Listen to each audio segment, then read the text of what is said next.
Welcome everyone to the Blissful Parenting Podcast. I'm Michelle Abraham, your host today. And today I'm joined by a really special guest. I'm really excited to have her here today with us to shed some light on public speaking for kids. So I'm with Paula Howley today, and she's the owner and founder of Headstart Public Speaking for Kids. She's a mom and she's homeschooled her daughter and is been speaking and winning awards for her speaking. And she's now working with kids in workshops and classes and is about to take over the world with public speaking for kids. So welcome, Paula. So happy to have you here with us today. I'm glad to be here, Michelle. And it's interesting, Paula. I love to start with right from the beginning because public speaking for kids, when I saw your, when you start your business, I was like, wow, I've never seen that before in a class or a workshop for kids. So can you tell us a little bit about how you got there and what made you focus on public speaking for kids? This is kind of a two-part story, actually, and I'll start way back when I was a kid. I was 16 years old, and I was one of those kids who spent a lot of time smoking cigarettes in the parking lot and not going to a lot of classes. I was kind of bored and trouble at home and stuff like that, like a lot of teenagers. Luckily for me, there was a teacher. Her name was Miss Gorski. And I was a talented writer. I liked writing still. And one day she took me aside. She was my English teacher and said, Paula, I like this essay that you've written, and I think that you should enter it in a public speaking contest. The thing was when she took me aside and said that, it was like somebody saying, I see something in you. And she was probably the only person to have said that to me in a very long time. So it sparked a desire in me to live up to that. And I spent the next few weeks and months practicing that speech, going to the library, trying to figure out what was good for public speaking. This was back pre-internet days, right? And I ended up doing really well. I won that contest. I went on to All City and came in second.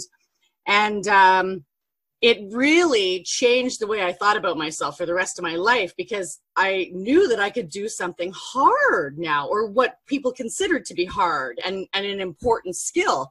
So despite the fact that I didn't get my stuff together for another decade and a half, that experience gave me the knowledge that I could do something of worth. And I used that skill to speak up for people for the rest of my life, really. Now we'll fast forward to a couple decades later when I'm married. I've got a little girl who's 2 years old. I'm at home and I'm slowly losing my mind due to lack of communication with adults. Yes, I can relate too.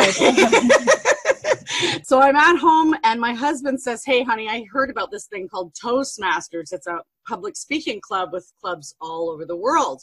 And I thought, okay, that was something I liked to do back in the day, so I'll give it a shot. And I mostly went for social reasons. I wanted to get out and speak to other adults and kind of get my brain working in an intellectual way again. And I really enjoyed it. And I ended up doing really well. I ended up winning a bunch of contests there too, and made it to the finals in British Columbia one year.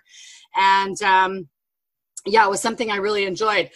I also have a bit of a background in gymnastics coaching too. So I'd worked with kids prior, but I had a friend come up to me and say, she was the leader of a Girl Scout troop. And she said, hey, Paula, would you consider doing a public speaking workshop for my Girl Scout troop? And wow, I loved the idea of that. I was super excited about it. So I put something together and did this workshop with these girls for 9 weeks. And oh my gosh, it was so much fun. I just saw these kids transform, and it was something else. I was fired up by it. I was excited by it. I felt like, oh, it's what happened to me when I was a kid, and I saw it making a difference. So I ended up doing a few more workshops, and one of those workshops was so successful that the parents kept hounding me to turn it into a business so that I could serve more people. And they were so persistent that I finally said, okay, I'll do it. And so that was 4 years ago, and started giving classes, and here we are today. Wow, that's awesome. I love how that you just went for it and you did a program for some girls and you saw such a huge transformation. Can you tell us a story from one of your clients over the last couple of years, just what kind of an impact it's made on the kids' lives? One of my favorite students, I probably shouldn't say that, but one of my favorite stories, I guess I'll say, is Brooke. Brooke came to me a couple of years ago and she was so shy. She wouldn't even look up from the ground when she was speaking to me. She couldn't look up at anybody, and she couldn't get more than out of her mouth. And it was painful to watch because I knew how difficult it was for her. It was the discomfort was emanating from her body, you know. But I have to say something for Brooke. She's a determined young lady. She decided that she wanted to get better at this. And so she worked the program. She really did. She did the work, and slowly, gradually, she got better and better. And she ended up emceeing the final presentation night that year, which basically was, running the show in front of an audience of about 60 people. So that's a huge, and she did a great job. She was witty and she was funny, and you could tell it still wasn't natural for her, but she was doing it. And I was so proud of her, Michelle, really. Wow, that's amazing. I love to hear stories like that. I'm sure you have thousands of stories like that from the last few years. Definitely. So what do you think it is, like, if you were to be able to talk to some parents earlier in their kids, like, going into school or whatever, what would be some things that you'd be able to, based on your experience, what you've seen, tell our parents to kind of help kids get through that confidence or fear of speaking as they get older? This is something that I still work with my daughter, who's been taking public speaking for 4 years, and she's quite outspoken, but there are still some days when she struggles. For example, recently, she's 11 now, and recently there's been a boy who's been borderline whistling at her while she rides her bike by. And I've told her, honey, you have to get off your bike and walk up to him and look him in the eye and say, I don't like what you're doing. It makes me uncomfortable and I want you to stop. And to be very blunt and basic about it, and try and shut off the emotion when you say it, which is very difficult to do. She's done things like this in the past. She's been very forthright with people, but she still struggles. It's an ongoing thing, but I know she's going to get there because this is important to her too. So I think that you have to be able to give your kids a voice very young, and also to listen to them very young. And that's really hard to do because as moms and dads, we have a lot of other things going on too. So it's hard to sit and listen sometimes, but it's a really important thing to do, to let them say what they want to say, and then let them know that it's okay to say what they want to say, and to give them opportunities to continue to voice their opinion in other avenues, in front of other people, in front of other adults. Just give them as many opportunities as possible to speak who they are, and to encourage them to do it publicly too, because this is a skill that we all need and we're all going to be taking out into the world, whether it's making a new friend or in a job interview or asking someone out on a date or whatever. That's really interesting. Do you have any suggestions? Like, is there a time in the day that you sit down and say, when everyone comes home from work or school, do you sit down and do like 10 minutes of just, conversation? How is your day? That kind of thing? Or is it more about, letting kids know that they can talk without judgment and just like breaking down those fearful barriers maybe for them? I think both of those things are a great idea. I personally don't set aside specific time with Megan, but she and I converse a lot, and she's probably got the vocabulary of an adult, really. She can carry on a conversation with adults. I think it's just really important to hear your kids and to continue to give them more language, repeat back what they've said and use other words so that they can expand their vocabulary as well, because it's fun too to play with language, you know? Yeah, that makes a lot of sense.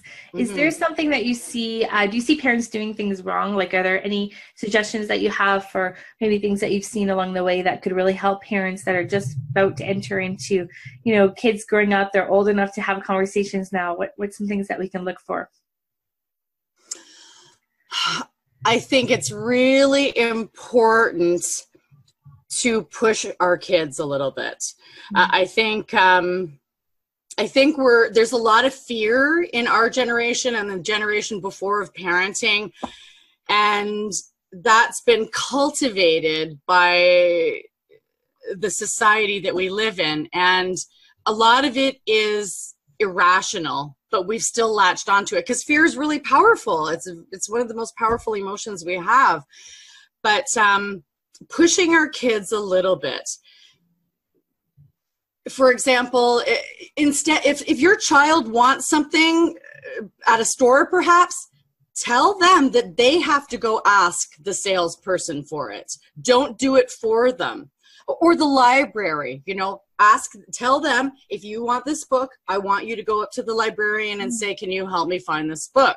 So empower them to empower themselves, because the more they do it, the better they'll get at it. And then it'll just become natural. They'll just do it. They will seek out opportunity. They will seek out people to speak to. They'll know, oh, if I want something, I can go ask somebody for it and they will help me find it. And that in itself is a skill. Those are great ideas. Another one came to my mind was like ordering your own food at a restaurant or something. I'm sure that would help too. Oh, for sure. Definitely. Definitely. Every opportunity that you get to let them speak for themselves, do it. So now when you see kids come to you like Brooke, who is really shy and won't look at you, are there some things that maybe could have prevented that from happening? Like, is there anything that maybe parents have like a more open conversations, or, you know, what's there any signs to look for in your kids? Well, Brooke's mom is actually a teacher, and she recognized that Brooke needed more skills. She might have sent her to me a little younger, because I find that the younger you start, the easier it is. And you can also try and make a game of it. Have you ever heard of the game Table Topics? Yes. Yeah, that's a fantastic game to play with your kids. I think they have a junior version too. And it's just a box of questions. And you can play this at the dinner table. You can play this with your friends. But it's questions, you know, like, what's the scariest thing that's ever happened to you? Or who's your favorite teacher and why? So you have to think on the spot and then come up with your answer. And if you present it as a game, then it's not as intimidating. It's just fun. And you can slowly do that with bigger and bigger audiences or crowds or groups of friends too. So yeah, the younger you start, the better. That's awesome. I was just going to ask, for your programs, what do you find is like a really good age to start doing some public speaking? I actually think that I don't think that you're ever too young to start. Right now, I'm teaching kids who are 8 and up, but I put the 8, 9, and 10-year-olds in a separate class. Mostly because the content of older kids might be a bit much for them sometimes. But I really would like to work with even younger kids in the future, just for fun, you know, spinning the table topics wheel and playing table topics and getting them to come up to the front and just say, what's your name? How old are you? What are 3 of your favorite things to do? I think that no age is too young. I'd like to see it starting in kindergarten, frankly. I can see that being really valuable. My son was a little bit delayed with his speech. So going through speech therapy with him for the last few years, we've been kind of doing those kind of games with the speech therapist. So yeah, awesome. I can see the value of that. It's just helped his speech so much with playing games. Excellent. And just talking more to parents and to adults. And having really, really good conversations. And it's amazing how simple the answer really is, right? Just more conversation. For sure. I think. Yeah. And the thing is the more he does it, the better he'll get. Right. Yeah. And do you think screen time has an effect of like how kids communicate now than when they did, like, say, 10 years ago? I mean, more like because they are on the screen so much more than, how than playing with friends or, acting or being outdoors, whatever. Do you think that's had an impact maybe? Definitely. It's funny. We live in a rural area, so Megan doesn't get to see her friends a lot. So she's on the screen with them, communicating quite a bit. But there's nothing like being in person. She had a friend who she was predominantly a screen friend with, and they just had a get-together and a sleepover. And just being together, talking with each other that amount of time, completely different dynamic, I think that the less screen time, the better, frankly. Right. I would imagine so. Do you find, what are some of the things that kids coming in, maybe they're like shy or whatever, are not communicating very well, not looking in the eye? What are some of the things that at the end of a program that you see with them? Definite improvement in eye contact. Definite. Even posture. Kids who are shy even stand a different way than kids who are not shy. Also the ability to think on your feet, the ability to express yourself, even one of the things that I like about my program the most actually is I ask kids to think about who they are and what's important to them. And I find that that's not a question that a lot of people ask. A lot of adults say, what do you want to be when you grow up? But like, I still don't know what I want to be when I grow up, right? So we're asking 7 and 8-year-olds this. The better question might be, what do you like? What's fun for you in the world? Tell me about that. Because when you ask somebody what's important to them, then they want to tell you. And so if you give them that opening, they're going to walk right through it. And even shy kids. That's great. I love that. I think that's really neat. It's true. We do ask them what they want to be, and not many adults know what they want to be. I find the younger kids know what they want to be, whereas the adults don't. True. Sometimes we have to go right back to what our desires were when we were really little and think, I really liked that when I was 7 or 8, and end up going back to it. That's right. That's great. I love it. So now, do you inspire the kids? I'm going to reset that question. Do you find the kids want to do more public speaking once they've got a little bit of a taste of it? They do. It's kind of cool that way. I had one girl last year. Oh, what was her name again? Oh, I can't remember her name. I'm going to call her Nancy because that's her mom's name. Nancy actually was seeking out opportunities outside of class, which was really cool. She wasn't particularly outgoing either. She was kind of shy too, but she kind of got fired up by the challenges, and she liked to be challenged.